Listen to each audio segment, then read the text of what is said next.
Meghan's Tearfest is wild, but don't scroll, because Harry's about to drop a bomb that silences Piers Morgan and rocks Buckingham. You decide, is this hype or is it real? What do you think of them? This is why it's so nice to not have makeup on. That is so beautiful. No. They're ridiculous. She never stops whining. Meghan Markle Googled, is the race card an actual card? I always think about it like the end of Super Mario Brothers. Slay the dragon, save the princess. I'm like, that's my husband. Your voice is driving me crazy and I'm about to jump over there and put my fists down your throat. I think the woke have been asleep. Oh my gosh, I work so hard. You're complaining about your hard life and you're so privileged. It's just so weird. It's ridiculous. I'm searching for something to like about her, and it's so hard. Well, if Meghan and Harry can quit their family, you can too. Is Meghan Markle the Duchess of Drama or just misunderstood? Here's an email that I've been keeping for you. I have full body chills right now. This is why it's so nice to not have makeup on. Thank you. Yeah. That is so beautiful. No. Did Meghan's tear-filled podcast lift her image? Or did Jamie Kern Lima's grin just creep everyone out? Stick around. The next twist hits harder. Dan, when you do interviews on your show, do you do the Jamie Kern Lima reactions? Yes. Oh my God, there's something wrong with her. The internet went savage. Time 100 mocked her moment. Harry's BBC rant had critics gagging. Staff whispers call Meghan a full-blown narcissist. Spotify bailed, Netflix cratered, and talk says the palace is ready to change the locks, so maybe ditch the HRH tag. Believe it or not, things spiral even worse in the clip ahead. Don't blink or you'll miss the royal freefall. It's just getting started, folks. 40 minutes into the podcast, this little picture, quite a grainy picture, flashed up, which shows a basket of, homemade preserves with a card on it, HRH. Duchess of Sussex, Meghan. You dropped off this gift basket with ice creams, homemade strawberry sauce to put on top of the ice cream. I find it a little bit cringe to give a gift to a close friend and sign it Her Royal Highness. Why even in private? She's using that full title, Her Royal Highness. I would never refer to myself as Her Royal Highness. They won't let me call myself Her Royal Highness anymore, but I'm gonna put it all over my stationery and on the gifts that I give to my friends. Most viewers forget to subscribe, over 98% actually. If this story meant something to you, fix that. Click the subscribe button. The no makeup, no script episode promised unfiltered truth. Instead, it felt choreographed, every pause polished. Brace yourself. The next comparison will sting even more, coming in seconds really hard. Just think she's crying for sympathy, playing the victim, when there's nothing to be a victim about, and there's also no sympathy to be granted for this lifestyle that she's chosen to live. Katy Perry joking, she's an astronaut feels more believable than Meghan's authentic chat. Host Jamie played hype machine, nodding nonstop and serving zero challenges. So we learned nothing except how staged sincerity can feel. Don't move. The sales scheme drops next. Work so hard. The moment that everything sells out, it doesn't mean that we're done. It means we're working on replenishment and what are the next SKUs and what's the next tranche of products and what's the timing on that and writing the newsletters and writing the social media captions and making sure that all that feels in line and what's the cadence of it. And In this interview, she really goes on these tangents of talking about how stressful her day is. And when I was listening to it, I was thinking, no, that sounds like a normal day to me, Meghan. Critics saw the playbook. Blast a tiny batch of lifestyle products, brag they sold out in 30 minutes, and watch headlines glow. But buyers soon realized the inventory was thinner than palace tea. And the shipping delays will spark the backlash you're about to witness. Stay close for the full fallout. She's trying to sell herself as this wholesome mother who's baking cookies and making tea for the rest of the family. She is doing a cooking show on Netflix. I only watched 5 seconds of it and I thought she was going to cut her wrist by trying to zest a lemon. This girl has never been in the kitchen in her life. So when she's trying to sell these kind of, I'm sorry, but crappy, cheap tats to middle America, she needs to have this relatability, and she doesn't have that at all. A month in, and some folks still have zero tracking numbers. While they wait, Meghan files fresh trademarks for yoga mats, pet bowls, and who knows what next. X calls it a money grab. Reddit laughs that the palace dog will get its own merch line. The episode felt like a victory dance. Look how great my life is. But no one's sure if that's soul talk or stage talk. Buckle up, her spotless image is about to skid. They want it both ways. These people were so mean to us and poor us, and we don't want all this attention. And then let me write a book about how much we don't want attention. She says she writes an email to Archie and Lilibet every single night. Sweet in theory. Until you picture the kids at 18 staring at 6,000 unread messages from mom. Talk about inbox terror. Parents watching felt the guilt hit like a truck. Stick around. That perfect mom halo has cracks you're about to see. If I don't have meetings in the morning, then I try to do school drop-off. They're at 2 different schools. So from 6:30 in the morning on drop-off mornings for me, I'm not home till 9. She groans about school drop-offs while her live-in nanny keeps the house humming. Yet the episode explodes on TikTok and Instagram, racking millions of loops. Host Jamie Kern Lima swears it's raw truth, then tosses in, "Oh, Meghan never saw the questions. That smells planned. Wait till the next clip peels back why." You haven't seen any of the questions ahead of time, and we're in our sweats, and you look the exact same with no makeup as makeup, and we're just that's very generous. Why chant no advanced questions like a badge of honor? Is it proof for us or self-comfort for them? The real motive hits in the very next frame. Don't blink.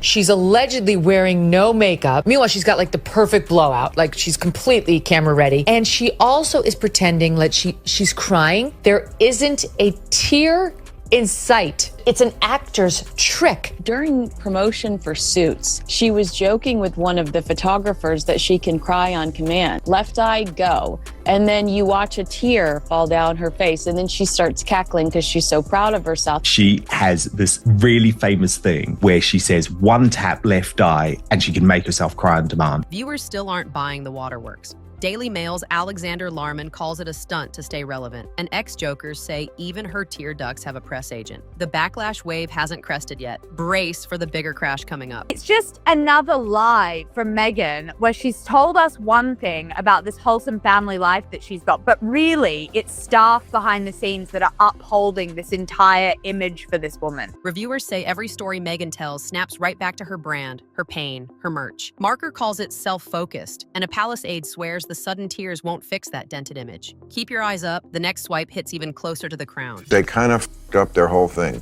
went way too hard on we're victims, and they assessed the mood of their generation and America correctly in that we are lovers of victimhood. Yeah. But America did finally find a way to say, you know what?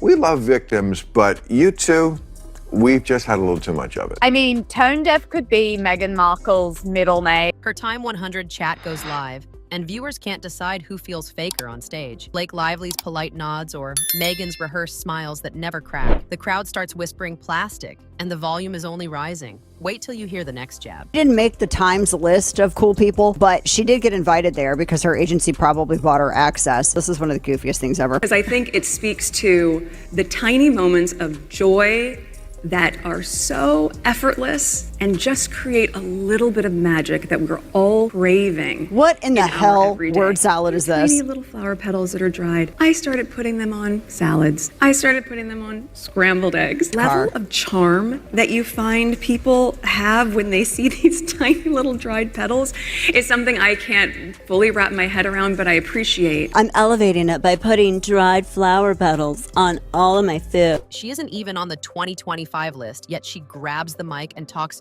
jam, honey, and sprinkle sales like they're moon landings. Critics roll their eyes, saying real heroes like Gayle King went to space while Meghan went to the pantry. That punchline stings, and the backlash brewing in the shadows is about to roar. She married for money. It's very clear she bagged the elephant. She was thrilled. She became a, quote, princess. I mean, Meghan did claim that before dating Harry, she never Googled him, and she said she didn't know much about the royal family. It was planned from the beginning. I know someone who knows the ex-husband who said she had a vision board with Prince Harry on it.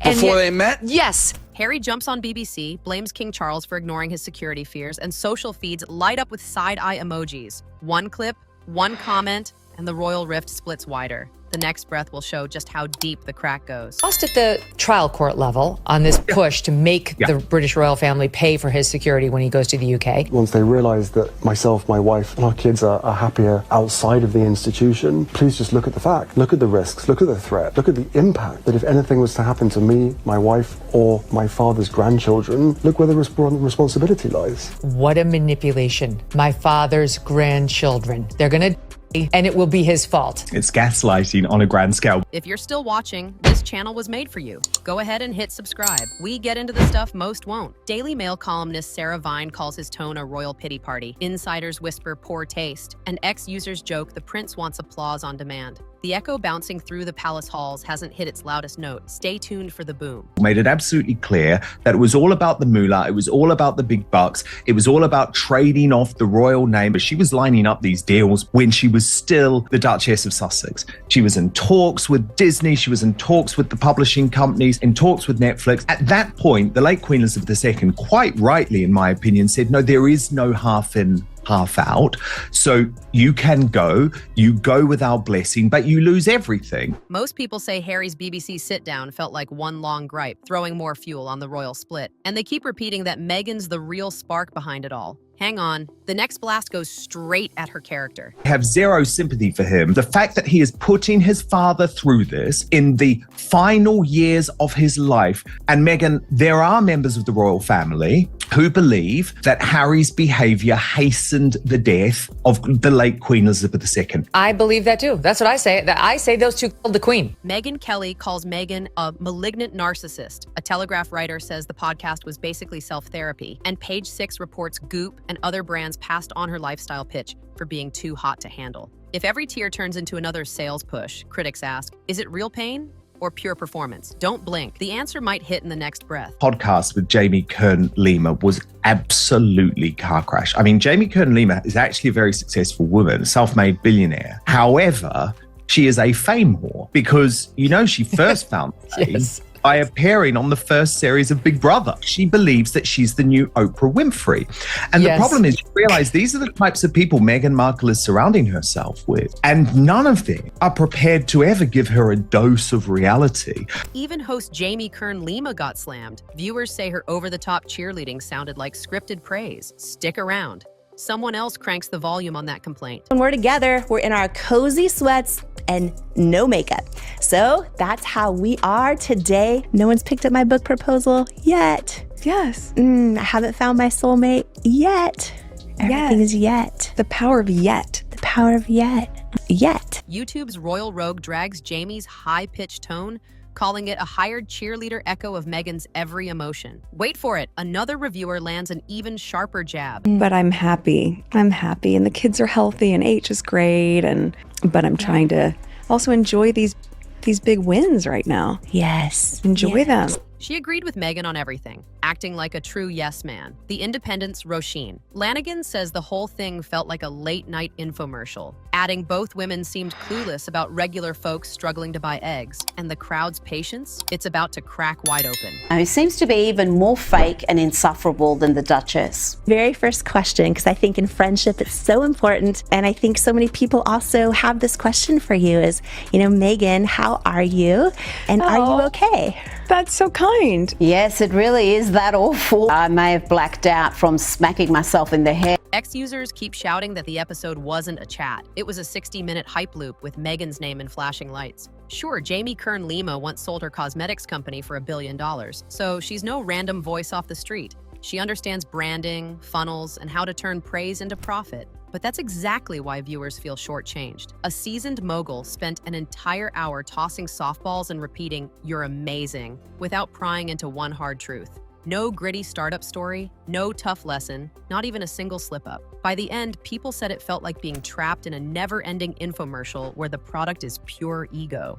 Buckle up. The next segment swings for the knockout. She's a princess too, and Harry is slaying dragons to rescue her. Look what we built. We've built a beautiful life and we have 2 healthy, beautiful children. And I always think about it like the end of Super Mario Brothers when you get to the final level. And what's the goal in Super Mario? They're like, slay the dragon, save the princess. I'm like, that's my husband. Who is Harry rescuing her from? The family she abandoned before making him abandon his? Podcast tears, BBC rage, and the same echoing question. Are Meghan and Harry sharing raw life or filming premium drama? The shaky Time 100 cameo, ex-staff whispers of volcanic temper, and years of assistance come and go give critics ammo to claim the couple repackages every sting into a sympathy sale, while diehard fans swear they're misunderstood outsiders fighting an old system. The internet teeters in the middle, watching each polished tear roll like it's part of a trailer for the next project. One side has to crumble eventually, and tomorrow's drop could finally hit the tipping point. Don't miss it.